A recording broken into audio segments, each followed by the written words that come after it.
तब वो नहीं बोल सकती थी, उसकी आवाज़ बिल्कुल नहीं निकल रही थी और उसकी टांगों पे सारी की सारी टांगों पे उसकी स्क्रैचेस है, सारे क्रॉच के निशान पड़े हुए हैं, नेक का उसका सत्यानाश हुआ है, इतना गंदे गंदे निशान पड़े हुए हैं और उसके जो है दूसरे पार्ट्स जेनिटल पार्ट्स होते हैं उसका तो भाई पूरा हाल हुआ है। पीजीसी में फर्स्ट ईयर की लड़की के साथ रेप हुआ। गार्ड ने लड़की को बेसमेंट में लॉक करके ज्यादती का निशाना बनाया। लड़की की टांगों, गर्दन और जेनिटल्स पर टॉर्चर के निशानात थे। लेकिन पुलिस और मीडिया की तरफ से जो बताया जा रहा है, हकीकत कुछ और है, जिसे जानबूझकर छुपाया जा रहा है। दिन दहाड़े कॉलेज टाइम में रेप हुआ, गार्ड भाग गया, नहीं बल्कि भगाया गया। प्रिंसिपल ने सीसीटीवी फुटेज डिलीट कर दी, फिर कैमरास को बंद कर दिया एंड देन फिर विक्टिम हॉस्पिटल पहुंच गई और बात खत्म। ये किया पीजीसी एडमिनिस्ट्रेशन ने। तो चलिए इस वीडियो में इस दरिंदगी के पीछे की स्टोरी को जानते हैं। पूरी कहानी घड़ी गई है। वो बच्ची बिल्कुल पाक साफ है, उसके ऊपर ये गलत इल्ज़ामात लगे। बराए मेहरबानी किसी बच्ची का पर्दा रहने दें। अगर उसके वालिद साहब उसके चचा रो रो के कह रहे हैं, उसकी बात को बिलीव करें, वो उसके वारिस हैं। वो किसी इज्जतदार आदमी का है, वो एक चैनल के ओनर भी हैं, लेकिन पंजाब ग्रुप ऑफ कॉलेजेस पूरे को इस तरह टार्निश किया गया। 9 अक्टूबर दिन दहाड़े पंजाब कॉलेज गुलबर्ग कैंपस लाहौर में फर्स्ट ईयर की लड़की को रेप का निशाना बनाया गया, वो भी गार्ड की जानिब से, जिसका काम होता है हिफाजत करना, लेकिन वो खुद दरिंदा बन गया। पहले वैन वाले ने लड़की को फीस के बहाने बेसमेंट में बुलाया और फिर बेसमेंट में बुलाकर बेसमेंट को लॉक किया एंड देन फिर वैन वाले की मौजूदगी में गार्ड ने ज्यादती का निशाना बनाया। लड़की की चीखें ना सिर्फ फीमेल टीचर्स ने बल्कि स्टूडेंट्स ने भी सुनी एंड देन फिर वो वहां गए तो उसको पता चला, उसने चीखें मारी ना, तब फीमेल स्टाफ की टीचर ने देखा उसको कि ये बहुत इसकी हालत बहुत ही गैर हो गई हुई है। इन्होंने रेस्क्यू वालों को फोन कर दिया फौरन से। जब रेस्क्यू वाली इधर आई, क्लासेस बच्चों ने सुनी, अब रेस्क्यू वालों की आवाज़, उस लड़की की चीखों की आवाज़ सुनी। मोस्टली स्टूडेंट्स ये क्लेम कर रहे हैं कि लड़की की बहुत बुरी हालत थी। लड़की की टांगों और गर्दन पर टॉर्चर के निशानात थे, जबकि उसके जेनिटल पार्ट्स भी बुरी तरह डैमेज थे। वो बोल भी नहीं पा रही थी। वो आईसीयू में चाहती है, आईसीयू में। और मैं उस हॉस्पिटल में अभी होके आ रही हूँ और वो लोग ना मिलने दे रहे हैं और वो कह रहे हैं ऐसा कोई केस है ही नहीं, पेशेंट नहीं है, ऐसा कोई केस आया ही नहीं। ओह गॉड यार, ऐसा कोई पेशेंट नहीं है, कोई पेशेंट नहीं है। था वो चला गया था, वो कल ही चला गया। लेकिन फिर भी इस मामले को जानबूझकर दबाया जा रहा है, सिर्फ और सिर्फ धंधा बचाने के लिए। पुलिस ने पहले ये कहा कि लड़की गायब है, लड़की किसी हॉस्पिटल में एडमिट नहीं है, हमने तमाम करीबी हॉस्पिटल्स को चेक किया है, मतलब कि it's just a fake news. लेकिन फिर रात को एएसपी शायर बानो ने इसे प्रोपेगेंडा करार दिया, जब वो लड़की के वालिद और चचा के साथ खड़े होकर बात कर रही थी। इशू के बारे में बात करेंगी जो सिर्फ और सिर्फ प्रोपेगेंडा और मिस इन्फॉर्मेशन से स्टार्ट हुआ। लड़की के वालिद ने यह कहा कि लड़की के साथ घर में इंसिडेंट हुआ, जिसकी वजह से उसकी बैकबोन में प्रॉब्लम हुआ और फिर उसे आईसीयू में शिफ्ट करना पड़ा। लेकिन यहाँ सवाल ये पैदा होता है कि वही पुलिस जो पहले कह रही थी कि लड़की किसी हॉस्पिटल में एडमिट नहीं है, तो फिर ये कैसे हो गया? कि हमारी बच्ची घर पे एक इंसिडेंट हुआ है कि पाँव स्लिप होने की वजह से वो गिरी हैं, तो उनको बैकबोन पे चोट लगी है, जिसकी वजह से वो आईसीयू में गई हैं। देखिए, हमारे लोग इज्जत को बचाने के लिए ऐसे केसेस मोस्टली रिपोर्ट ही नहीं करते, डर के मारे चुप कर जाते हैं। इस वीडियो को भी अगर आप गौर से देखें तो इससे साफ पता चल रहा है कि लड़की के वालिद को ब्लैकमेल किया गया, प्रेशराइज करके ये बयान दिलवाया गया। अगर लड़की के साथ ऐसा कुछ नहीं हुआ तो फिर प्रिंसिपल ने सीसीटीवी फुटेज डिलीट क्यों की, क्यों कैमरास को बंद किया? अगर ऐसा कुछ ना हुआ होता तो प्रिंसिपल को ये सब करने की जरूरत ही ना पड़ती। ये सब मैं नहीं कह रहा, बल्कि एजुकेशन मिनिस्टर ने खुद तस्लीम किया कि कॉलेज में लड़की के साथ रेप हुआ है, लेकिन पुलिस जानबूझकर इसे और रंग देने की कोशिश कर रही है।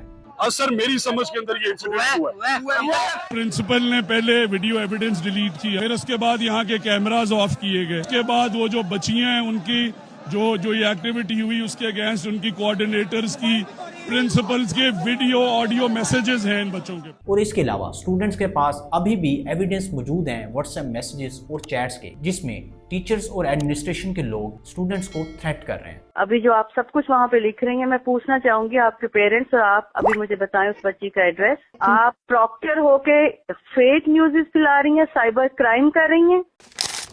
आखिर इतना कौन पावरफुल है जिसके इंस्टीट्यूशन को बचाने के लिए इतना सब कुछ किया जा रहा है? देखिए, पंजाब ग्रुप ऑफ कॉलेजेस के चेयरमैन हैं मियां आमिर महमूद, जिन्हें रिसेंट ही प्रेसिडेंट की जानिब से अवार्ड से नवाजा गया।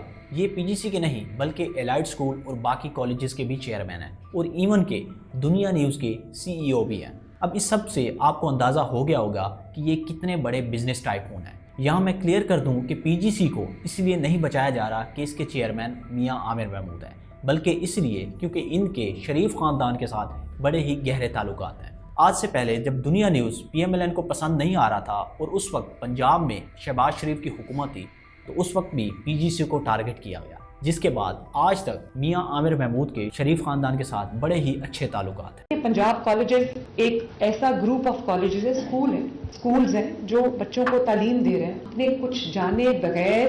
और इसके लिए मैं अपने एजुकेशन मिनिस्टर को भी मैंने कहा कि आपको वो मुअत्तल नहीं करनी चाहिए थी, उनको सस्पेंड नहीं करनी चाहिए थी, कोई एक्शन जब तक इन्वेस्टिगेशन ना हो एक्शन नहीं लेना चाहिए था। वो किसी इज्जतदार आदमी का है, वो एक चैनल के ओनर भी हैं, लेकिन पंजाब ग्रुप ऑफ कॉलेजेस पूरे को इस तरह टार्निश किया गया। यही वजह है कि इस मामले को दबाया जा रहा है, जिसमें पूरा सिस्टम पीजीसी को सपोर्ट कर रहा है। मीडिया पर प्रॉपर ब्लैकआउट है, पुलिस पूरी मदद कर रही है। बराए मेहरबानी किसी बच्ची का पर्दा रहने दें।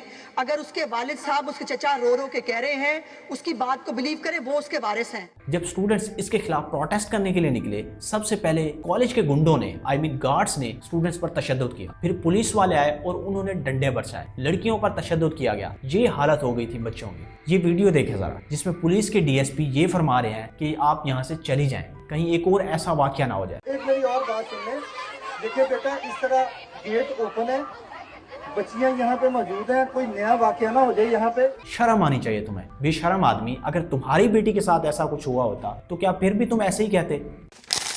पुलिस ने 10 घंटे के अंदर गार्ड को अरेस्ट कर लिया, लेकिन यहाँ इंटरेस्टिंग बात यह है कि उस वक्त तक पुलिस ने FIR दर्ज नहीं की थी। पुलिस का ये कहना था कि क्योंकि विक्टिम की फैमिली ने उन्हें अप्रोच नहीं किया, इसलिए उन्होंने FIR दर्ज नहीं की। जबकि कॉलेज एडमिनिस्ट्रेशन आज भी यही कह रही है कि ऐसा कुछ नहीं हुआ, ये सिर्फ कॉलेज की रेपुटेशन को खराब करने के लिए किया जा रहा है। लड़की किसी हॉस्पिटल में एडमिट नहीं थी, हमने 6 करीबी हॉस्पिटल्स को चेक किया। और हम कभी भी ये सोच भी नहीं सकते कि हम किसी ऐसे अमल में जो कि नेगेटिव हो, जो आपके अगेंस्ट जाता हो, जो ऐसे वाकयात हो, हम उसकी पुष्टपनाही करें। जबकि इस लड़की की वीडियो देखें जो कि क्लेम कर रही है कि लड़की एवरग्रीन हॉस्पिटल में एडमिट है। मैं उससे जाकर मिली भी हूँ, लेकिन अब वहाँ किसी को भी नहीं जाने दिया जा रहा। वो लड़की एवरकेयर हॉस्पिटल में है, लेकिन ये लोग ये बात छुपा रहे हैं सारे।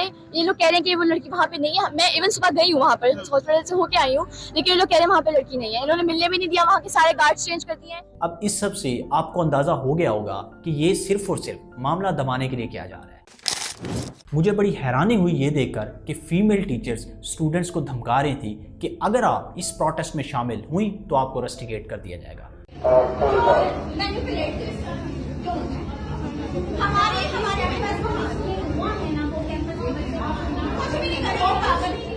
देखिए, मैं एक लड़का हूँ, शायद मैं उस लड़की की इस सिचुएशन को ना समझ पाऊँ, लेकिन तुम्हें शर्म आनी चाहिए। तुम तो एक औरत हो, बेगैरती की हद ही हो गई है। और इस खातून की सुने जो कि ये फरमा रही है कि ऐसा कुछ नहीं हुआ। पहली बात कि ऐसा हुआ ही कुछ नहीं है। अगर ऐसा कुछ नहीं हुआ तो फिर गार्ड को क्यों गायब किया गया, क्यों CCTV फुटेज डिलीट की गई, क्यों कैमरास को बंद किया गया, और फिर क्यों स्टूडेंट्स को अंदर बंद किया गया। और यहाँ मैं आपको ये भी बता दूं कि शुरू में गार्ड को अरेस्ट करने की झूठी खबर फैलाई गई ताकि स्टूडेंट्स चुप हो जाएं और मामला रफा दफा हो जाए। बाकी जिन गर्ल्स ने इसके खिलाफ आवाज उठाई उन्हें धमकाया गया, और इवन के धमकाया जा रहा है, उनकी फैमिली को भी तंग किया जा रहा है कि आप इसके खिलाफ कुछ भी ना बोलें। स्कूल और कॉलेजेस जहां पर स्टूडेंट्स को सेफ होना चाहिए, वहां ये सब हो रहा है। हालांकि कॉलेजेस साल के शुरू में ही सिक्योरिटी फी भी लेते हैं। ये कैसी सिक्योरिटी है जिसमें हमारी बहन बेटियां सेफ नहीं हैं। पिछले महीने नवाज शरीफ एग्रीकल्चर यूनिवर्सिटी मुल्तान में बस ने एक स्टूडेंट को हिट किया जो कि एक लड़की थी, जिसकी इंस्टेंट डेथ हो गई। लेकिन यूनिवर्सिटी एडमिनिस्ट्रेशन ने उस लड़की की डेड बॉडी को उठाने ही नहीं दिया। घंटों डेड बॉडी सड़क पर पड़ी रही। पाकिस्तान का एजुकेशनल सिस्टम, जिसका काम स्टूडेंट्स को एम्पावर करना है, वो अब खौफ की अलामत बन चुका है। यूनिवर्सिटीज़ और कॉलेजेस में रेप और सेक्सुअल हरासमेंट के केसेस में दिन ब दिन इजाफा होता जा रहा है, जिसमें मोस्टली विक्टिम्स इज्जत और डर के मारे कुछ बताती भी नहीं है। सोशल मीडिया स्क्रॉल करते हुए मेरे सामने एक वकील की वीडियो आई जिसमें वो ये फरमा रहे थे कि क्योंकि आपके पास कोई एविडेंस नहीं है, सो इसलिए आप ये प्रोटेस्ट नहीं कर सकते, ये प्रोटेस्ट इलीगल है। आप मेरे प्यारे भाई, जब तक इस बात की कंफर्मेशन ही ना हो जाती है या वो मजलूम सामने नहीं आ जाता कि जिसके साथ जुल्म ज्यादती हुई है, जब वो सामने आएगा तो फौरन से पहले FIR हो जाएगी। उससे पहले मेरा भाई अगर आप पूरा मन एहतजाज करते हैं तो वो भी गैर जरूरी है, क्योंकि वो इसलिए क्योंकि आपके पास कोई ऐसा प्रूफ नहीं है, कोई सबूत नहीं है। मैं इस वकील से ये कहना चाहूँगा कि पुलिस का काम होता है इन्वेस्टिगेशन करना। अगर ऐसा इंसिडेंट नहीं हुआ या अगर हुआ है तो पुलिस इसकी प्रॉपर इन्वेस्टिगेशन करे, FIR दर्ज करे। अगर वो विक्टिम नहीं सामने आ रही तो फिर खुद मुद्दई बन जाए। सरकार भी तो मुद्दई बन सकती है। कॉलेज एडमिनिस्ट्रेशन से पूछें कि उन्होंने CCTV फुटेज डिलीट क्यों की, और अगर डिलीट हो भी गई है तो उसे फोरेंसिक करवा के डाटा रिकवर करें, उस फुटेज को चेक करें कि उसमें क्या इशू था जिसे डिलीट किया गया, और फिर कैमरास क्यों बंद किए गए, जो कि मेन पॉइंट है। जैसे कि मैंने आपको पहले बताया कि ये सिर्फ और सिर्फ मामला दबाया जा रहा है इस धंधे को प्रोटेक्ट करने के लिए।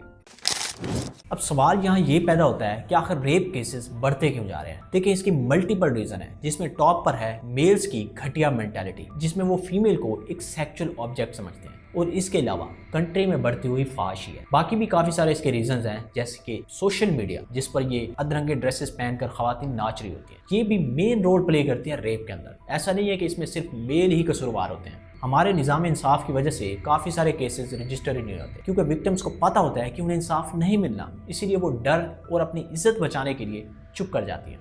इसकी काफ़ी सारे एग्जांपल्स हैं, जैसे कि 2014 लैया रेप एंड मर्डर केस, और इसके अलावा ज़ैनब अंसारी का रेप और मर्डर, जिसमें अली नामी दरिंदे ने ज़ैनब और इसके अलावा 12 अंडर एज गर्ल्स के साथ रेप किया और फिर उन्हें कत्ल कर दिया।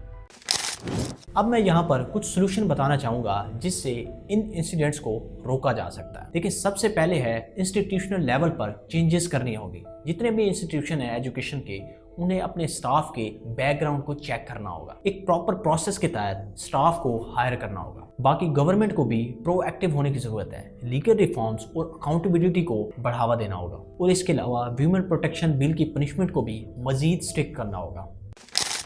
लास्ट में मैं बस इतना ही कहना चाहूँगा कि जब तक अवेयरनेस नहीं बढ़ती और लोग एक्शन नहीं लेते, तब तक ये इंसिडेंट रुकने वाले नहीं हैं। हमें विक्टिम्स को सेफ महसूस कराना होगा ताकि वो जुल्म के खिलाफ आवाज़ उठाएं, और जितने भी ये रेपिस्ट हैं इन्हें उल्टा लटकाना होगा, और वो भी सरेआम। तभी कुछ हो सकता है, अदरवाइज ये रेपिस्ट इसी तरह खुले घूमते रहेंगे।